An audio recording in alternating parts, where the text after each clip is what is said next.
madaxweynaha Somaliland Muuse Biixi Cabdi oo dhowrkii cishay u dameeyay safar shaqo ku mariyay gobolada bariga Somaliland gaar ahaan gobolka Togdheer ayaa maanta magaalada Burco ee xarunta gobolka Togdheer gaar ahaan kaalamka ay ku nool yihiin dadka barakacayaasha ahi waxa uu ka dhagax dhigay guryo loo dhisayo dadka barakacayaasha ah dadka ku nool kaamka Al-Aamin ayaana ugu horreyntii soo dhaweeyay wafdida uu hogaaminayo madaxweynuhu ugu horreyntiina waxa halkaas ka hadlay dadka ku nool kaamka Al-Aamin maayirka degmada Burco balasaabka gobolka Togdheer gudoomiyaha hay'adda barakacayaasha iyo sidoo kale wasiirka wasaaradda qorsheynta iyaguna ka warbixiyay guryahaasi loo dhisay dadka barakacayaasha ah waxaan aanu soo dhaweynay si sharaf leh u soo dhaweynay si qiimo leh u soo dhaweynay madaxweynaha Somaliland waxaanu leenahay alxamdulilaahi rabbil caalamiin wa subaxa ka qaalisan nahay dad barakaca waa dadkii xooluhu ka baxeen xaafadda degan waa dadkaagii madaxweynuhu halkan wuxuu inoo dhagax dhigayaa guryo uu u dhisaayo danyarta xaafadda taana waynu uga mahad celinaynaa madaxweyne ku soo dhawow mid kamid ah kaamamka barakacayaasha gudaha bulshadii abaaru naafeeyeen kan 16 buu ku noqonayaa IDB-yada jira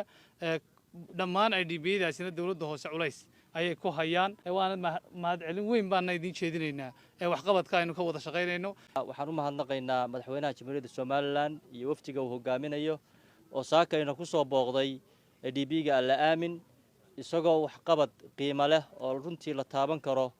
maanta inoo dhagax dhigaya oo guryihii ugu horeeyay ee loogu talagalay IDB-yada madaxweyne aad iyo aad baanu kaaga mahad celinaynaa waa 125 guri madaxweyne maanta halkan gobolka Togdheer waxaynu ka dhisayno oo 3 kaam aynu qaybin doono kaamkan iyo kaamka la yiraahdo Guryasamo iyo kaamka la yiraahdo 18 May hore waxa looga dhisay gobolka Sool Saraar iyo Gar Adag intaba hore waa looga dhisay gobolkani waa gobolka ugu barakacayaasha badan wadanka sababtuna waxay tahay waa gobolkii ugu xoolaha badnaa madaxweyne waa bulshada halka joogta waa bulshada danyarteed dadkuba wada arkayo tano halkan oo qurana maahay wadanka oo dhan bay ka jiraan qolo waliba iyada shiraad dadkaada ugu baahan waxaanu jecel lahay 16 kaam ee barakacayaasha gobolka ka jira madaxweyne in wasaaradda horumarinta biyaha labada meelood anaga iyo gobolkii aanu isla eegno iyo degmadu ay isla eegaan laba riig looga qodo xagga xukuumad ahaan dadaalka inta leeg baa socda in la idin dejiyo raashinkiina la raadiyo biyihiina waa idinka arkayo maanta in dawladdu hoose qaaday ka keenayso maanta Burco laga kiila kala idinku keenayo dadaalkaas oo dhan ba xukuumaddu wada maanta waxa loo sii gudbay haddana in bal la idin dhiso guryo iyo meelaad gashaan oo wanaagsan oo dhankiisa madaxweynaha Somaliland Muuse Biixi Cabdi ayaana isaguna halkaas ka hadlay qofku sidoo uga faa'iideysan waqtiga ayay ku xiran tahay noloshiisa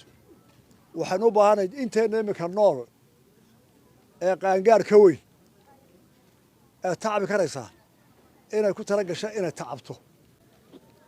oo ay ka fikirto seen dhibtan uga baxnaa dhibtan seen uga baxnaa alla ka cabsi ilaahay iyo alla ka bari ka bacdi waxaan u baahanahay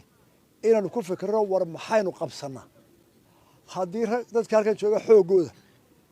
ayaguna kala qayb galaan guryaha dhisidooda waxa laga yaabaa gurigii intii loogu talagalay inuu ka weynaado oo ka manfacato waayo hawshan la qabanayo qofku waa wax ku daraa Cabdiraxmaan Camaar telefishinka Universal Burco.